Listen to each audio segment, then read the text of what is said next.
We've been talking about the Fed a lot lately. I told you we're hot on their trail. We're figuring it out. And then we have this news right here. It says Ripple's top bosses to appear at Federal Reserve event.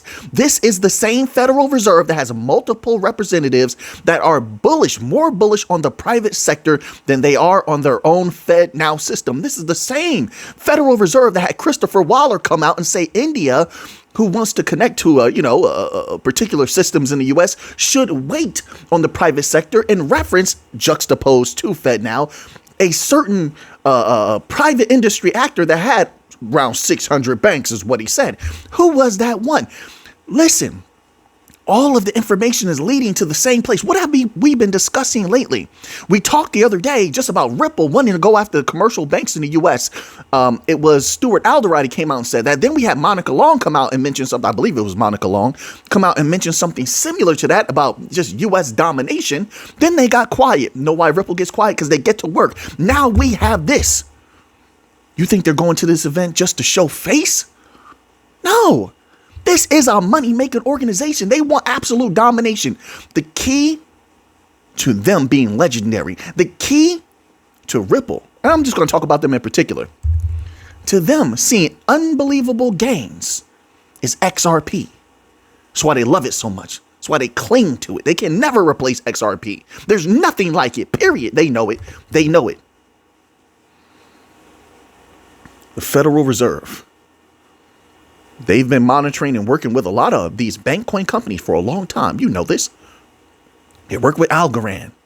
They've definitely spoken to Stellar multiples of times. The White House was calling Stellar. Ripple's on the Faster Payments Task Force. Faster Payments Council, too.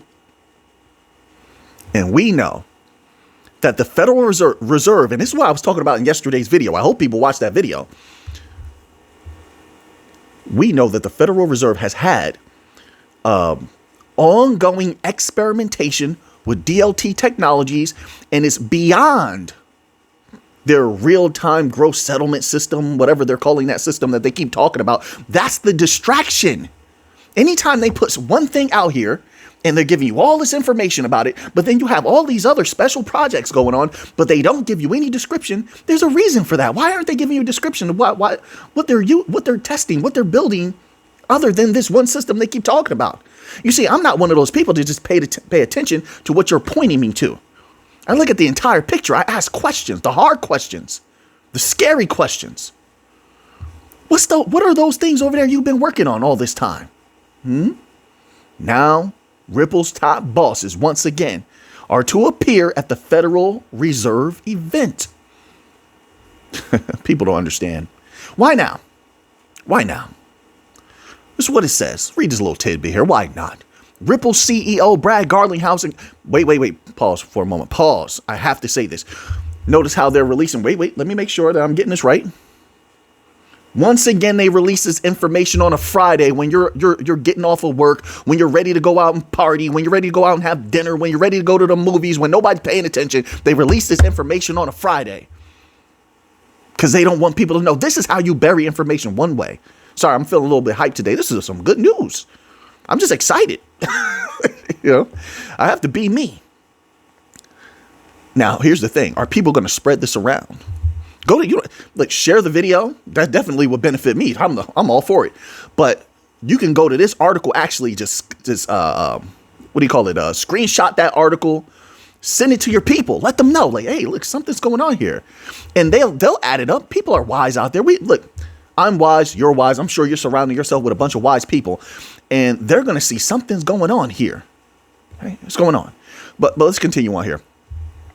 Ripple CEO Brad Garlinghouse and co-founder Chris Larsen are set to appear at the 8th annual FinTech conference hosted by the Federal Reserve Bank of Philadelphia, which will take place on October 22nd and October 23rd. The conference will focus on such topics as tokenized deposits. I'm telling you, the Fed does not want to go against the people. They'll have a big problem because the Fed is all tied up with politics now. Unfortunately, they are. Okay. It's not something that is widely talked about, but it's that way. So any decision that they make affects the politicians. So they can't come out and say, we're going to do a CBDC. We wanted CBDC, even though they've been testing it for years, because the people are in United States are going to go against it. They don't want you invading their privacy. They don't want you stepping on their rights or any of that stuff they associate with the CBDC. There's a lot of negativity there. So what they're trying to do is what the youth would call, I think I'm using this correctly, they're trying to backdoor it. They're going to do it through the private sector. See, they just want their cut. They just want their cut. Not knowing the entire time that these companies like Ripple, Stellar, Algorand, they're set for world domination. They want world domination. They want to go far beyond what the Fed has done or the IMF or any of these. I mean, listen, let's be real. The non-banking financial institutions right now are the real power of the world right now. Whether you're talking about the bank coins or you're talking about the NBFIs that have like they're offering mutual funds, etc. They're dominating. How do I know that? The banks themselves literally are telling people, if they read the bank documents, banks can't compete with NBFIs right now. They can't. They can't offer the same type of yield. They don't have the same type of leeway to do certain things. They don't. Their hands are tied. And more than that, they've kneecapped themselves in a lot of different ways. They cannot compete with us. So when that flood of capital comes, sure, the Fed just wants his cut, wants his little bit of power, wants to remain relevant. Meanwhile, a select group of people and a select group of companies will skyrocket in power and value. And they will never, I don't see it ever happening again. This is the changing of an age, the changing of an era. It doesn't happen all the time. A once in a lifetime event. That's not hype. That's fact. There's no way, if all of this actually goes down, that anybody thinks that this is something small. No, everything is changing. Let's continue on here. I'm just a little bit excited. It says here, so tokenization of real world assets. By the way, I'm about to release a members only video. This one right here is going to be good because, man, I'm not even going to give a lot away. You want to watch it, you watch it. If you don't, there's nothing I can do about it. I'm telling you right now, someone's about to do something significant. That's all I'm going to say about that. And we'll cover that later on. It says, and the impact of fintech on the modern financial landscape. Right. You see that? Look what they're talking about here. They're telling you it's about to be major. They're telling, the other day we had another professional tell you that the change that DLT is going to make on the banking system is about to be significant. They literally told us we're still at the beginning. Literally. All these professionals is what they get paid to do, telling us we're still at the beginning. People haven't seen anything yet. That's what it means. So when we're talking about this next bull run, whatever is going on, I don't care what you call it. Whatever that explosion is, when the utility coins are unleashed, don't get me wrong, Bitcoin is going to do its thing first. It's going to lead the way. But at some point in the future, when utility coins are unleashed, it's going to be like nothing people have ever seen before, period. I don't care what anyone says. All the information is leading that way. I mean, you believe what you want. I'm just sharing my opinion, just like you share yours. You share yours with me. I'm sharing mine with you. That's it. You don't have to believe what I believe. Not financial advice either. Julapa Jagtiani, senior economist at FRB Philadelphia, claims, see that? Claims. That doesn't mean it's a fact. Claims that the goal of the conference is to discuss the future of the fintech industry. Nonsense. Balderdash. Poppycock. That's ridiculous. They're there to shake. What did Ripple let you know? They said when they go to conferences, they're there to I'm paraphrasing, of course. This is something they've said a couple of times in the past. They're there to bring in new clients. They're there to shear up and reinforce current relationships. They're there for business. They know they're the future. Ripple knows they're the future. Algorand knows they're the future. Quant knows they're the future. Flare and Chainlink and Solana know they got this in the bag. They know it. That's why they're strutting around so confidently. That's why they're at all the conferences. They're shaking hands with governments. They're shaking hands with $1 trillion and $1 billion assets under management companies. Easily. Crypto's about to dominate across the board. I don't know when. I'm not a psychic. I just know I see what's coming. And it's clear as day. You have BlackRock clutching at the ankles of Bitcoin because they know what's coming. Wait until Bitcoin's going to shock a lot of people. I know a lot of people want to hate on Bitcoin right now, but listen, if Bitcoin was trash, I say it was trash. I say nothing's going on with it right now. I wouldn't even talk about it, but it's not. It's bubbling, just like gold is bubbling. Silver is bubbling. Hey, To each his own. It says, claims the goal of the conference is to discuss the future of the fintech industry. The organizing committee behind the event includes representatives from the Wharton School of the University of Pennsylvania, the University of Cambridge, and the Brookings Institution. When they get involved, it's something serious. Wharton? This is serious business. What they show you out, I'm telling you right now, what they show you up front, whatever you can see, that's nothing. It's what you don't see that's going to be significant. It's what goes on in those back rooms, the backroom meetings. It's what happens in the conference rooms at the hotels after they get off stage and the cameras go off and everybody's shaking hands and they're talking real business. That's when it really happens. After all of this and people make connections, that's what's really important. That's going to be the real potent stuff, right? I'm just putting it out there.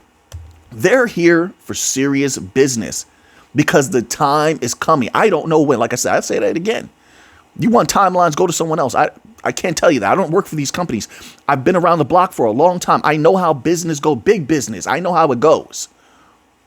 What they show you up front is nothing compared to what goes on behind the scenes. It's just like in the entertainment industry. Everybody meets up at these events. They shake hands and stuff like that. Oh, how you doing? But it's afterwards when they send you an email. It's afterwards when you have a meeting, when you have a phone conference, when the contracts get signed. That's when the big stuff happens. It happens later, not out in the front of the public, not in front of everybody. It's not how it goes. Unless your experience is just different than mine, but maybe it is. But I'm telling you from my experience. All right. So now it says Larson's appearance is pretty notable considering that the billionaire rarely shows up at such events. That's what I'm talking about. So if you're bringing out the big guns who barely come out, you know it's serious. What's going on? You don't have them last year say we're going after commercial banks. You don't have the Fed praising the private sector. Then Larson pops out like he's Kendrick Lamar. Sometimes you got to pop out and show him. He's popping out and showing people. Why? The bosses have to show up when it's time to do the serious business, the big business. All the signs are there. I don't know what's going to come of this. I don't know when. I just know it's going to be serious. The list of speakers include Paul Grewal, Coinbase's top lawyer, Sheila Warren. Something's going down. The head of the Crypto Council for Innovation. The event will also feature Plaid CEO Zach Parrott and Penny Lee, the head of Financial Technology Association. Prior to the event hosted by the FRB Philadelphia, Ripple will have its own swell conference scheduled to take place on October 15th to October 16th. Miami, Florida. This will be the company's 8th annual swell conference. Well, we'll see. Listen, as of right now, I don't care about that at all. I'm just being honest with you. I don't care about that at all. I care about this right here. Yeah, you're not going to distract me with, the swell. No. My focus is right on this. I'm here for that money. I'm not here to party. I'm not here to see you party. I'm not here to say, hey, yay, and have a good old time. I'm here to make some money. So I got to keep my eye on those partnerships. I have to keep my eye on development, things that are important. This here with the Fed, yeah, you better believe it. You're not going to shake my eyes from this. It's not going to happen. So now we got that. You might have said to yourself, it's Friday, Nick. What more news could there be? You're looking around. What more news could there be? Oh, on Friday. They like to release things on Friday because they know you're not going to be watching. You're tired after your work week, working your job. You're tired because you've been doing a good job. You've been working your tail off. Oh, yeah. You want to party. You want to rest. You want to relax. You want to, do some other things. Oh, you naughty. You want to do some other things. Calm down. People, what's wrong with you? Oh, my goodness. My word. Freaky people out there. It is Friday, folks. I am having a good time also. But let's get serious here because you're not serious enough. I love you, folks. I'm having fun. This article is titled, I'm not joking around, some more serious stuff. Listen, folks, pay an ear to this. You thought the first one was something. Global central banks are unprepared to handle an AI-driven banking crisis. Listen. You don't understand how serious it's getting. You know they just told you. They just pretty much told you in that title, DLT has the answer. We've heard multiple distributed ledger technology experts talk about how DLT can prevent an AI-driven crisis. Multiples this year. But wait, I'm going to let them tell you. Someone reputable has something to say to you. It says a speaker at the S&P Global Ratings European Financial Institutions Conference 2024 in London said, quote, central banks are not ready to deal with an AI-driven crisis in the banking industry, unquote. The comment is from John Danielson. John Danielson. Wait a minute. Let's keep going. Director of the Systemic Risk Center and reader in finance at the London School of Economics. It doesn't get much more reputable than that. We have the answers, and yet another mystery unveiled as to why they're rushing towards DLT technology. Almost in every possible way, and everything that we offer solves this problem. We also have quantum proofing, right? We have quantum proof chains like I believe Algorand is quantum proof. I believe Hedera also later on became quantum proof. But we literally have the answer to this. My apologies for saying, I don't know how many times I said literally, but I hate to repeat myself. Now it says DLT. Here's a little bit of how we solve all of these things for them and why this is directly connected to the new financial system. DLT can provide greater transparency and auditability of AI systems used in banking by recording AI model inputs, outputs, and decision processes on a distributed ledger. It becomes much easier to audit and verify AI decisions. That's not all. We have multiple solutions. Improve data quality, integrity. DLT can ensure the integrity and immutability of data used to train and operate AI systems in banking. With a shared tamper-resistant ledger, there is less risk of data manipulation or corruption. Real-time monitoring and risk management.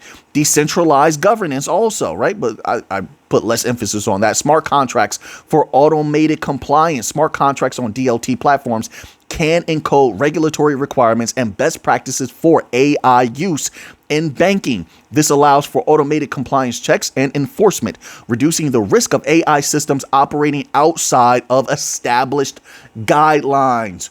It goes on and on and on, folks. When they're talking about this, the money hairs on the back of my neck start standing up, and my brain starts saying cha-ching, because we have them right where we want them. I mean, until I see otherwise. I mean, right now I'm just going by what I see. If the information changes, my mind will change. As of right now, we got them right where we want them. But let's keep going here. It says here, so John Danielson says an AI-driven crisis in the global banking sector would be driven by speed at a much faster pace than crisis in the past. Let's scroll down here. Bear with me for one moment as we scroll past all these pictures. So he was telling it all. He's letting the people know, but now we're getting a little long in the video. Let me move ahead. But you see how much important information is coming out on a Friday? There's more. My word, I have to be careful because I want to get to the Bitcoin news, actually.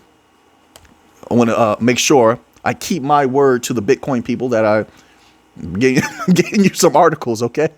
I'm not forgetting the Bitcoin people.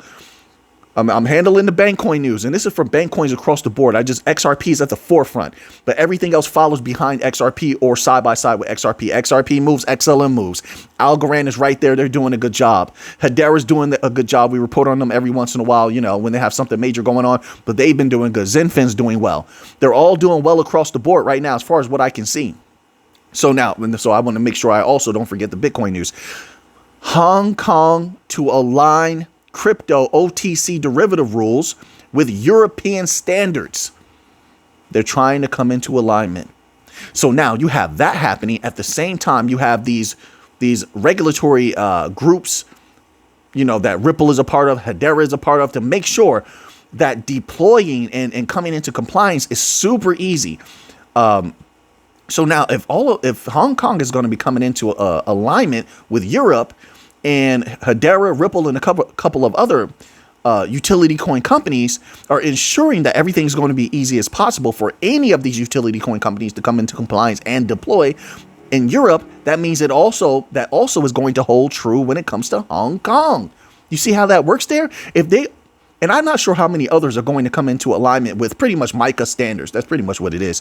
But if others do the same, That means that it will become that much easier for the bank coins, utility coins, to achieve global dominance. And that equals explosions in price. I don't know about you, but that's why I'm here. I'm here for an explosion in price. All right. It says Hong Kong regulators will align their crypto OTC derivatives reporting with ESMA standards, including the use of digital token identifiers. Two top-level Hong Kong financial regulators also, let me put in there, Ripple is deep in Hong Kong, period. They have their wholesale CBDC platform, and they have a retail aspect of that very same platform. All right, let's continue. Two top-level Hong Kong financial regulators have co-announced their intent to adopt the reporting requirements set by the European Securities and Markets Authority for crypto over-the-counter derivatives. On September 26th, the Hong Kong Monetary Authority, which we have a great relationship with, and the Securities and Futures Commission shared a plan to bring their OTC reporting requirements up to global standards after studying responses to a consultation paper from March 2024. All right, and with that now, let's see here what we have left. I'm going to have to skip like 4 articles. This happens. we start cooking on this channel and we start giving out all our thoughts, having good conversation, and we can't get to all the articles. I have too many. I'd rather have too many than have too little, we got to skip something about Polygon. Polygon is doing well also. One of our original coins here. They did great in 2021. I took profit. Boom, was out of there. But Polygon, I believe, is going to do well once again. Sky's the limit for Polygon, and it's a respected chain by a lot of large institutions, but it's strange to me that people don't talk about it a lot. So now here we go. Bitcoin news. BlackRock. They want to make sure. So right now, what BlackRock is doing, in my humble opinion, is similar to an animal. No disrespect, but like how an animal sort of crowds something and tries to stand over it to claim it as its own. An animal does as much as possible to show everyone in their environment that this right here is mine. This bone is mine. For lack of a better word, that's what it looks like BlackRock is trying to do with Bitcoin. But this article was titled BlackRock Bitcoin Holdings Swell to Nearly $24 billion after latest buy. More good news.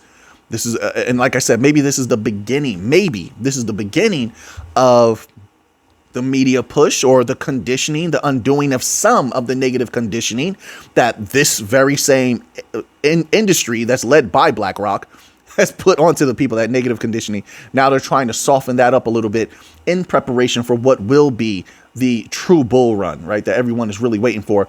It says the Wall Street Titan, the world's largest asset manager, now hold approximately 1.70% of the total available Bitcoin. And you think that they're here to make little money? No, they're here to make massive amounts of money. I would love to know what their number is for Bitcoin. It's probably, let's see, if you were BlackRock, what would you think that Bitcoin is going to if you're buying up all the Bitcoin around the price right now? From the ranges that you've seen over the last 4 or 5 months, where do you think Bitcoin? Where do you think they think Bitcoin is going to go? You want me to be honest? I think BlackRock would think Bitcoin is going to, just judging by what all the other large institutions say, and I think that BlackRock will take profit much quicker than the other ones will. I think they're a little bit smarter. I do. I think BlackRock is looking for, I'm going to say a $200,000 Bitcoin price. I think that's what they're looking at, but they won't wait until it gets there though. They won't. I don't think so. No, I think they're more like me. I think $150,000, boom, you're going to see massive profit taking, and then the Bitcoin price will come down a bit. And they'll use that as an opportunity. I think at that time when Bitcoin comes down, once we see the true bull run pop off and Bitcoin explodes, all the crypto will go up with it. I think at that time, you're also going to see an increase in negative media, so that now, see, once they have the selling, they're satisfied, they took profit. Now, a lot of these large institutions will want to force that price down as much as possible so they can buy in again.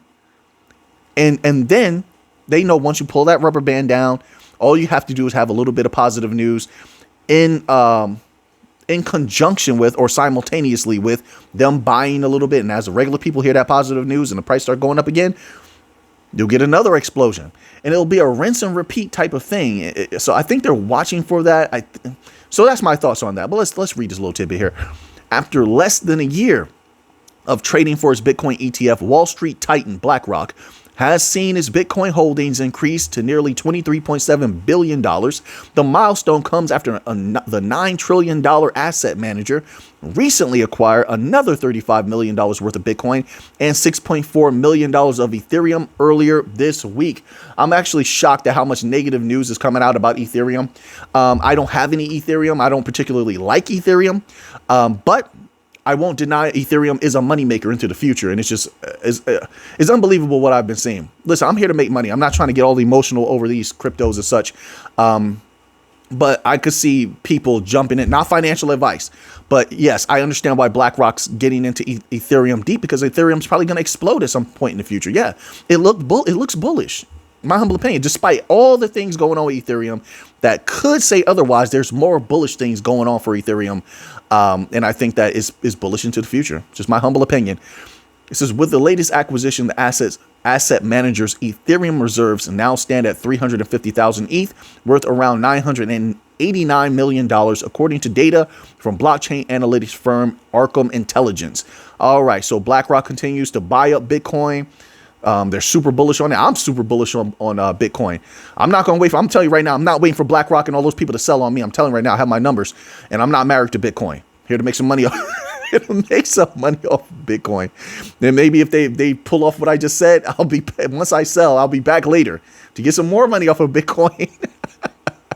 So now that you have that information, what are you going to do with it? I know what I'm going to do with it. So until next time, everybody, let's get to the money.